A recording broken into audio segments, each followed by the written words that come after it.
Hey, Pepin. Yo, yo. I recently got a PlayStation 4 account. Really? You have a PlayStation 4? I have a PlayStation 1, 2, 3, and 4.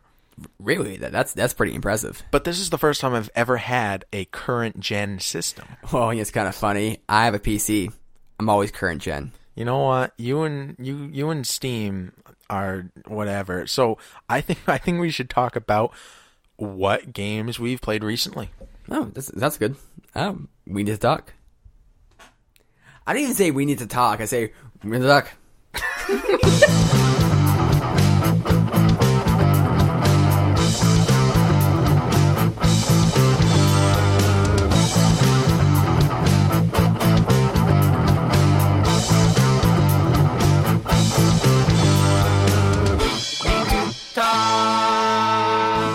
Welcome back. So glad you guys could join us. I am here in Nathan Pepin's Sex Dungeon. How's it going, Nate?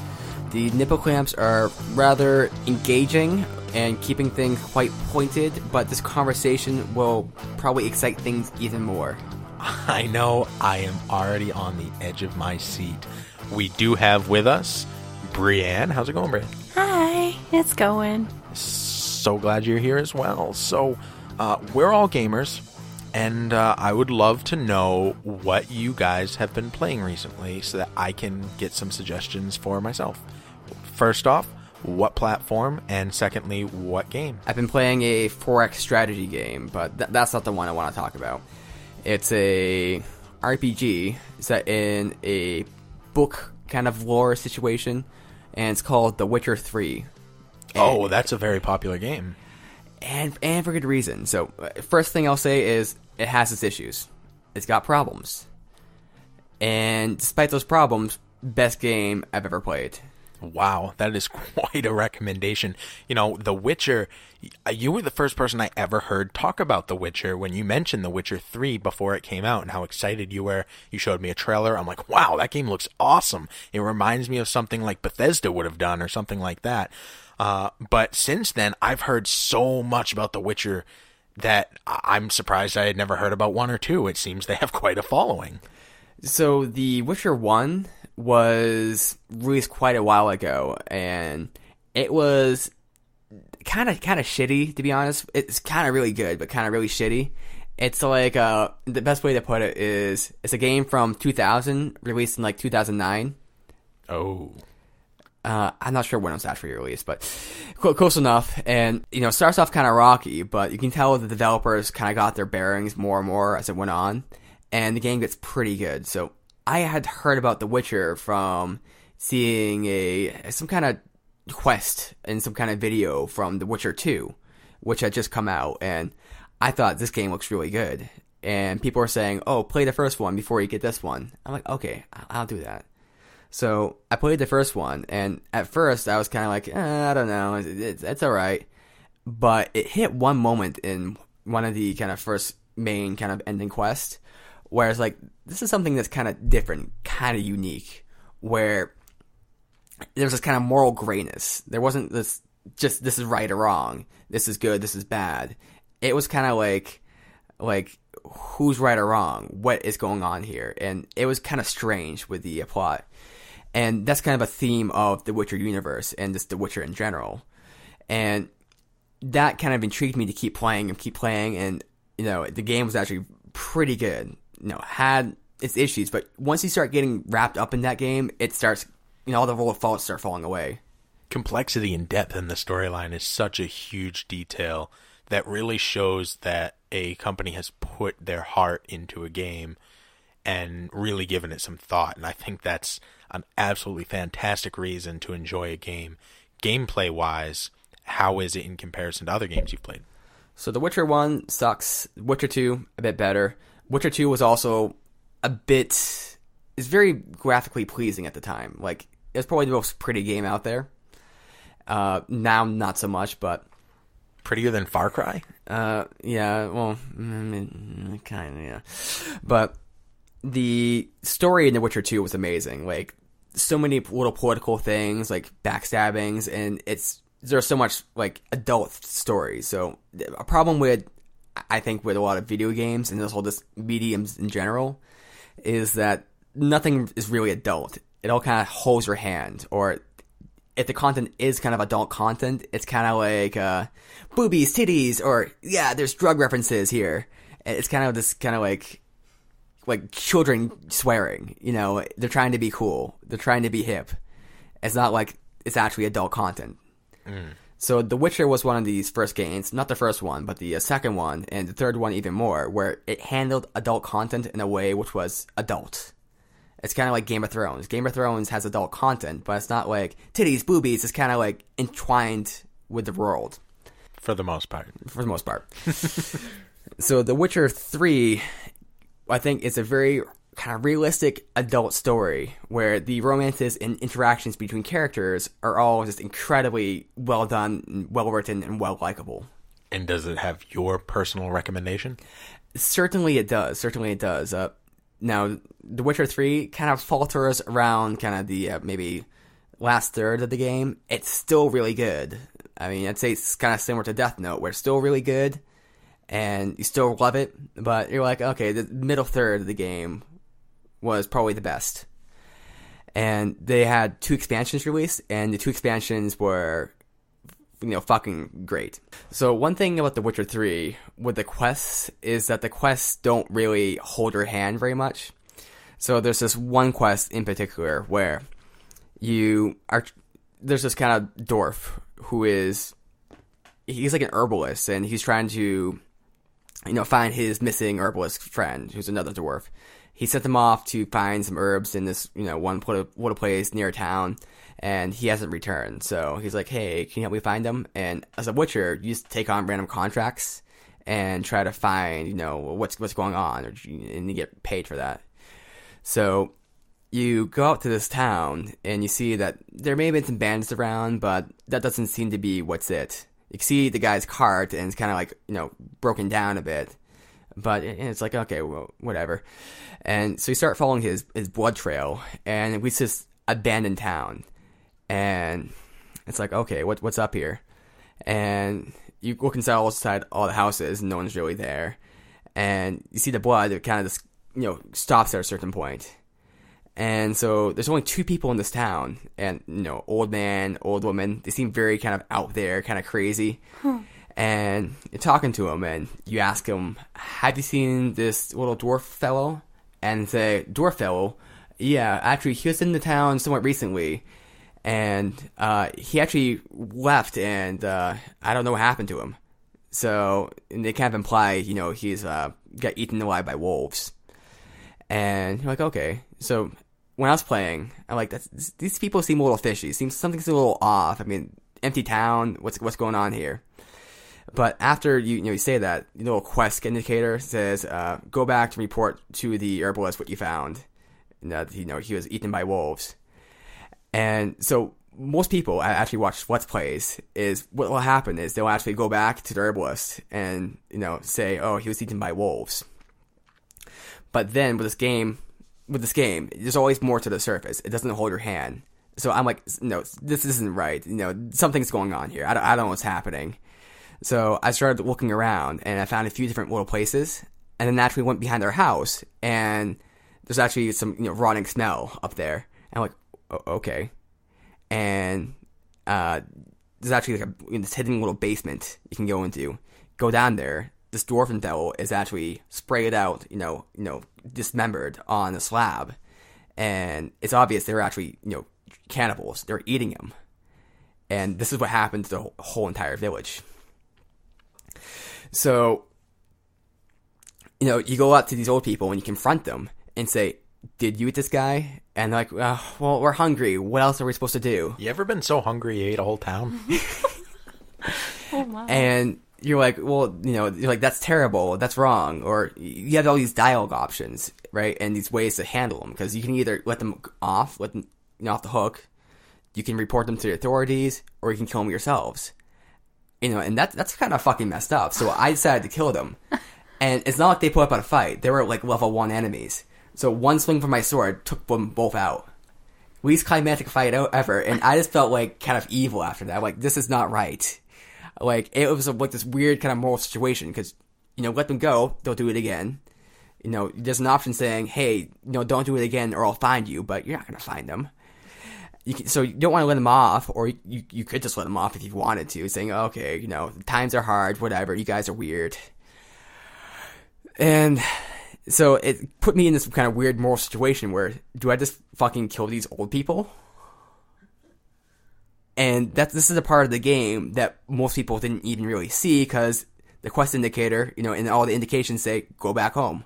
Go tell the dwarven fellow that his buddies died. So either way, the herbalist is going to find out that his buddy's dead, but one way he finds out he was cannibalized, and the other, it was wolves. Yeah, and even worse, you have the option of lying to him, telling him you didn't find a body, or, telling the truth. And I chose to lie to him, because I told him he was eaten by wolves. So you told him that anyway, even though you knew the truth. Well, I otherwise have to tell him that I murdered 2 old people. Don't worry, I got your back. Outstanding. Well, Nathan's recommendation is The Witcher 3. And who made that game? CD Projekt Red. Fantastic. Have they made anything else people might have heard of? Not really. They're making a new game called Cyberpunk 2017. I'm gonna get the wrong title wrong, but it's 20-something. Or 20, I don't know. But that game is supposed to, it's kind of like Mass Effect from what I know. It's kind of futuristic, kind of cyberpunk kind of environment. Mass Effect's a little more just futuristic, but this is different kind of environment. And there's not much information known about the game. There is a trailer out there, but it doesn't tell you too much. And where can people find The Witcher 3? Which platforms? So they can find it on Xbox 360, PS4, and the best place to find it would be PC. Xbox One? Xbox One is the most current. Xbox One. Yeah, Xbox One. Okay, Xbox One, PS4, PC, The Witcher 3. Nathan Pepin's recommendation. It's rated N for mature. B, where are you at? What have you been playing recently? Okay, so I started off the PS4, and I bought, what is it? Sword Art Online Hollow Realization. Is that based off the anime? Yes, it is. And yeah, it's they call it Aincrad Sword Art Origins there, so it's after the fact. Because there are 2 other games that came out before it that is also based off the anime. Sword Art Online. Right. SAO. Yeah, Okay. SAO. Also, before people start getting in a hissy fit, Sword Art was not a manga, it was like a novel type thing before that, so you could say it's based off maybe that as well. Yeah, that's fair, actually. Yeah, it was, wasn't it? But for you... For me, yes. I mean, I watched all the Sword Art Online animes, and for me, that was the first. I knew about the novel after. But I've been playing that, and I played aggressively for one day. It was like, I don't know, like 6, 7, however long Meter was gone to work, 7 or 8 hours straight, something like that. And I didn't even get 1% done. It was just like so much to do. I came home and she was sitting in the chair. You could tell she hadn't moved all day. And I'm like, it was a good game, huh? She's like, I didn't even hear him come in. I don't lapse the time. That's why I said however long he was gone for. I'm guessing 7 to 8 hours. I brought her something to drink. I didn't even acknowledge that. I just grabbed it and drank it down. So great game. Tell me a little more about it. What's the style?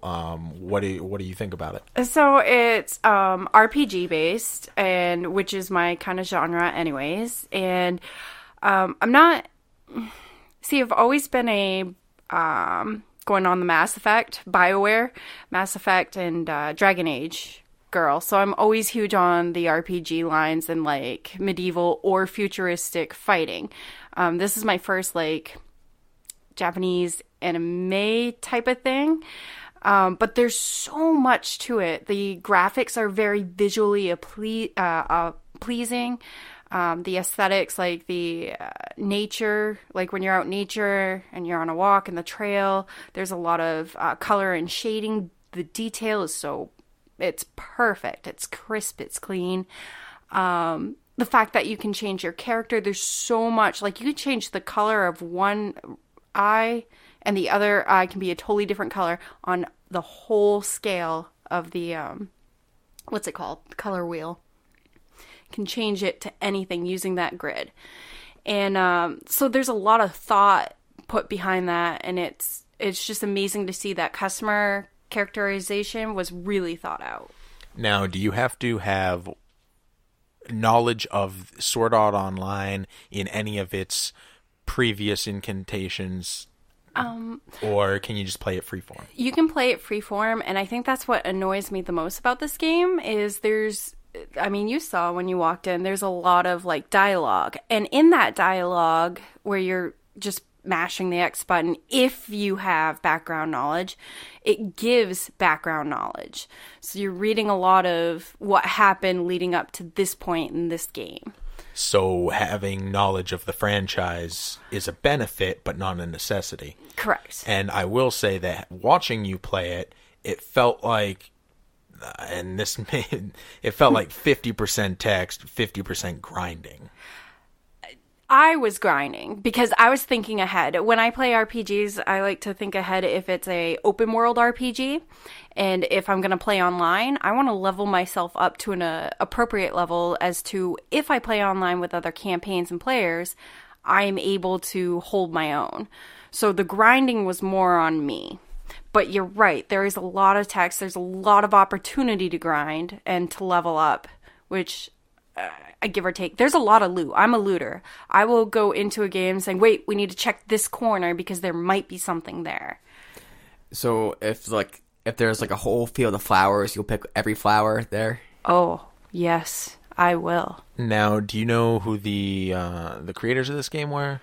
Actually, I'm going to say it wrong. I actually have it. It's like Bandaica. Hang Bandai? on. It's Bandai, yeah. Bandai Namco. Namco? Oh, yeah, Bandai, not Namco. Thank you. Namco and Bandai work together? Yeah. Because Namco did like Pac-Man and Galaga. They're together on this one. Wow, that's outstanding. And Bandai did a lot of children's like adaptations of animes, and a lot of like action figures for you can buy them in stores, all that stuff. That's really cool. I didn't know that. And the fighting in this game is very fluid, which I like. I like fluid fighting. Anything that feels real time, and I'm not a huge turn-based fan. That drives me nuts, personally. But it's very responsive. You can do a lot of combos. You can mix it up. There's different types of fighting. You can, tanks, healers, support, attackers, however you prefer to play. You can pick your style. So that's really cool as well. So if you were, say, a fan of the show, would you recommend that a fan of the show play the game? I would. I would also just say be prepared for a lot of mashing the X button to get through some of the dialogue. Because it is kind of catering, because the game before that, Hollow Fragment, I believe is the name of it. And they didn't plan for that well. So, like, if you didn't know the franchise, and they didn't actually explain how to, combat style, they didn't explain controls or anything. So they really made up for it in this one. So be prepared for a lot of walkthrough, hand-holding for the first couple hours. And then once you get going, once you get to level 12, you'll get towards completing 1% of the game at that point.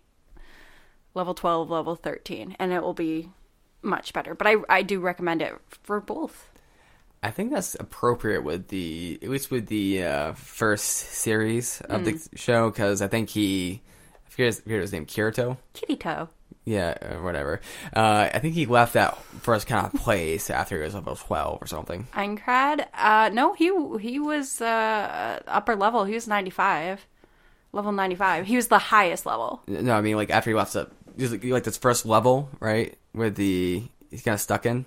Oh, you mean the floor? Yeah, the floor. Oh, Town of Beginnings. Yeah, I think he left that was like level 10 or 12, right? Yeah, I think you're right. I'm sorry. Yeah, because he was a beta tester, so he got kind of the game beforehand when it all went down. Doomsday. Yeah, and then kind of hate that show because like all the girls in there I kind of liked. Ooh, Kitty Like, Toe. I'm like, oh man, I'm kind of into these little stupid romances here. And it's horrible because the first girl that he ran into, Asuna, and he kind of developed with her a little bit.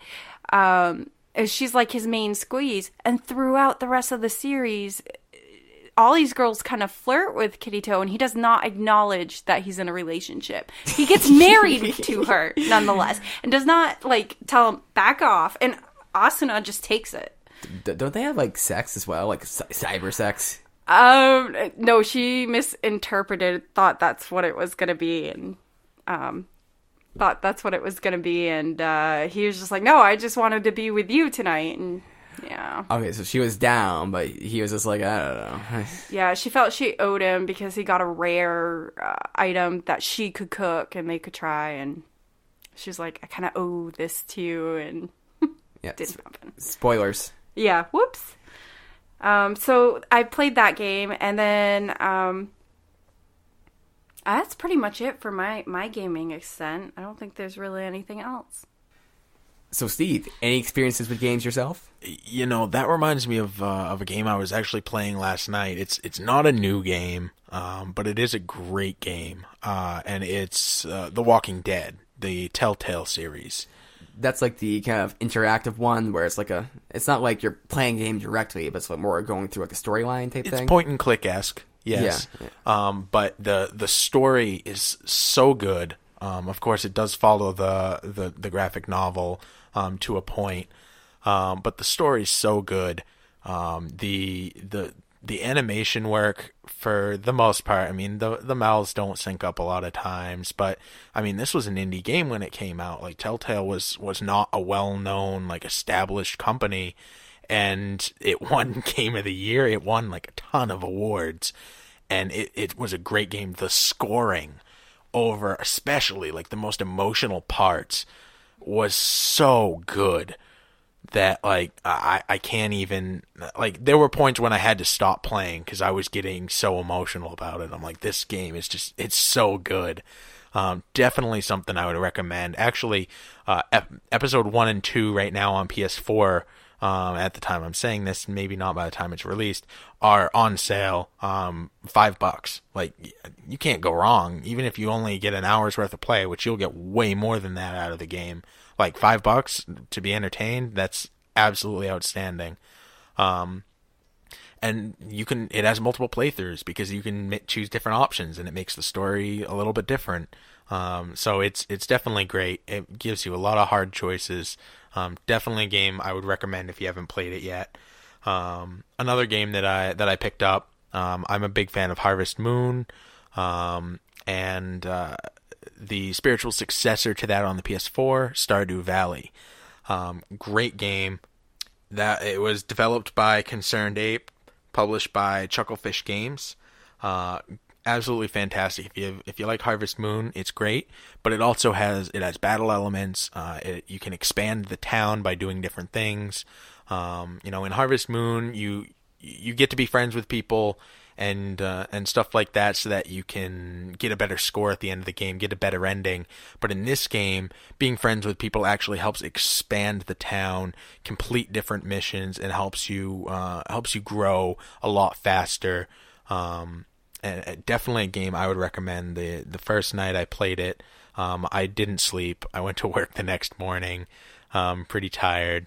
And then I got home and I played some more. So it's a great game, addicting.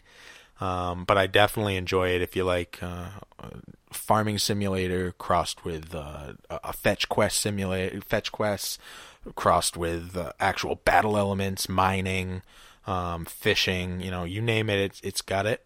And I definitely highly recommend that game as well. I downloaded NHL 17. I'm really bad at it, but I'm hoping to play it with the host and star of 3-Player Co-op.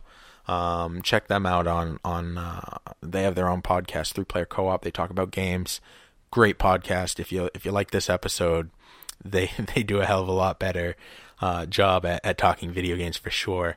I'm hoping to play it with Brian Langell. and that's of course EA Games. They own pretty much all of the sports franchises. It's such a huge game. I downloaded it, and then it would only let me play a single match, and it wouldn't let me change players or change teams or anything. And it kept saying that it was installing. I'm like, no, you installed, but it was installing after it finished installing. It had more to go, and it took another day just to get that done. But once it was installed, like you can change what the concession stands are selling. You can choose the bobbleheads that go out on promotion nights. Like the customization is so intense. Like if you like hockey at all, diving into this game, you can go as deep as you want, or you can just play a random game. Or you can play online with your friends, which is what I'm hoping to be able to do. Definitely a good game, huge game, but I'm really, really bad at it. So if you want to kick somebody's ass, look me up on PSN. Hit me up for my PSN name. And the last one I'll talk about, I was playing just before I came over here, Plants vs. Zombies Garden Warfare 2. And that one's PopCap Games, published by EA. It's a good game, tower defense style, but it's free world, so you can roam around it, and you have to defend the base. But they have other types. You can do battles. Plants versus zombies, and you have a lot of different customization options there as well in that game. Can I just add that if you're used to the original Plants vs. Zombies, it is not the same at all. Like, the plants move around. You are the plant. You're not the farmer planting them anymore. And there's no lawnmowers that I can see so far. And you have to collect stamps and re-up on your stamps.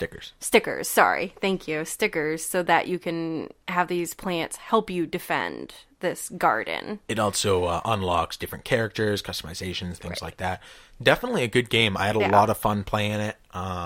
Great shooter. And they got, you can be a melee chomper type, you can be a sniper, et cetera, et cetera. Healer, you had your healer on there. Healer. So definitely a great game if you like that type of team-based. Think Team Fortress. Yes. And they have a lot of different customization options. So if you like Team Fortress style, check it out. Is that the one that was based off the tablet game with like the extreme tower defense kind of type game, yes. And then it became like a first person shooter type thing? Yes. And then it was actually kind of good, and people were like, okay. Yeah. It's surprisingly good. And the tower defense one on the phone is great too. They both have different characteristics, different styles, but they're both great games. There was a lot of care that went into them. Yeah, I got really addicted to the tower defense one. The first one. Yeah, I had it for the PS3, and I played it so much. That was my PS3 game, and I got almost addicted too, actually. Like where you lose time because you're so busy trying to build up and defend. Yeah. And you have all these complex strategies to beat this one level, and then I don't know. Yeah. Now, since I just got the PS4, I need people to play games with. So hit me up on Twitter at Meter, MEADER, or WNTT1 is our We Need to Talk Twitter page. Of course, we have We Need to Talk show on Facebook. All great places. Hit me up. I wanna add you as a friend so that we can play some games together. If you have game suggestions of your own, if you disagree with our opinions, let us know. We definitely want to hear that. Nate, when you game, it's usually through Steam, correct? Yeah. Are you looking to play with some people? Not really. I mean, I don't play too much, and what I do nowadays is, I mean, if it's a game I really want to play, like The Witcher, like no interruptions. If it's another game, it's going to be some kind of strategy game that I'm listening to, like podcast or informational stuff in the background, or maybe even like other comedy things. So I'm a very solitary gamer. Well, I care about our fans, so you can hit up me instead and screw Nate. Yeah, I might start playing Counter-Strike in the future. I gotta get Counter-Strike Go. I gotta get like a new mouse because this wireless one wouldn't work for it. So I'll buy a computer since I don't own one, and you'll get a new mouse, and we'll play Counter-Strike, Global Offense, and you guys can check us out there on Steam. Hit me up, and as always, let's keep the conversation flowing. We need to talk.